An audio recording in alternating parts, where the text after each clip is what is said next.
Hello बच्चों, let's read the question. The question says on what factors does the capacitance of a parallel plate capacitor depend on? तो इस question को solve करने के लिए हम जो की कॉन्सेप्ट यूज करेंगे वो होगा हमारा कैपेसिटेंस ऑफ, तो हम यहाँ पे लिख सकते हैं capacitance of parallel plate capacitor. तो एक कैपेसिटर क्या होता है? तो कैपेसिटर हम लोग यहाँ पे डिस्कस करेंगे पहले। तो कैपेसिटर एक इलेक्ट्रिकल सर्किट है, तो हम यहाँ पे लिख सकते हैं ये एक इलेक्ट्रिकल सर्किट होता है जो कि इलेक्ट्रिकल एनर्जी स्टोर करता है। ये इलेक्ट्रिकल एनर्जी कैसे स्टोर करता है? In form of electrical charge.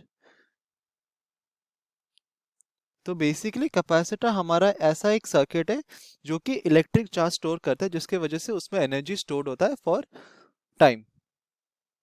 तो एक पैरेलल प्लेट कैपेसिटर का जो कॉन्फ़िगरेशन होता है वो कुछ इस तरह से होता है। तो हमारे पास दो पैरेलल कंडक्टिंग प्लेट्स होता है और इन दोनों पैरेलल कंडक्टिंग प्लेट्स के अक्रॉस कोई भी एक मीडियम हो सकता है कि ये खाली भी हो सकता है, और इनका डिस्टेंस ऑफ सेपरेशन हम अज्यूम करते हैं कैपिटल स्मॉल डी है। हम अज्यूम करते हैं कि दोनों कंडक्टिंग प्लेट्स का area of cross section similar हमने लिया है, और इसके अक्रॉस हम क्या करते हैं? हम लोग एक पोटेंशियल अप्लाई करते हैं,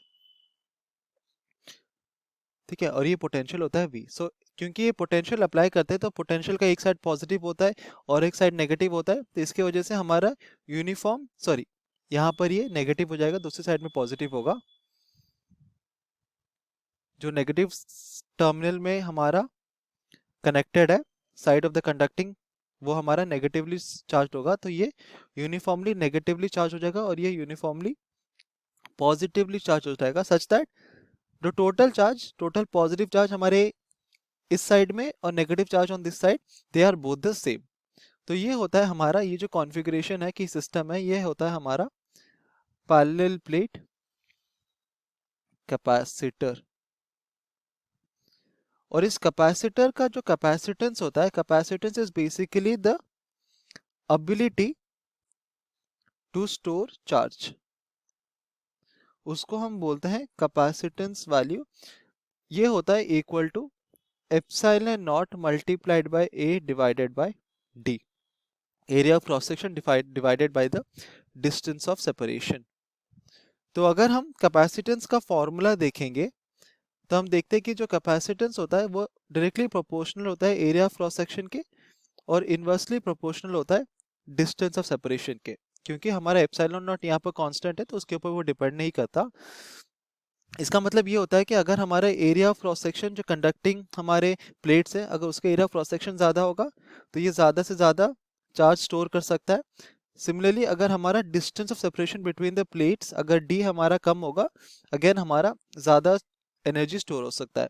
तो हम देखते हैं कि हमारा कैपेसिटेंस का वैल्यू जो डिपेंड करता है, इट डिपेंड्स ऑन, तो हम यहाँ पे लिख सकते हैं it depends upon area of cross section and distance of separation. तो यहाँ पर ये होता है एरिया, ये होता है डिस्टेंस ऑफ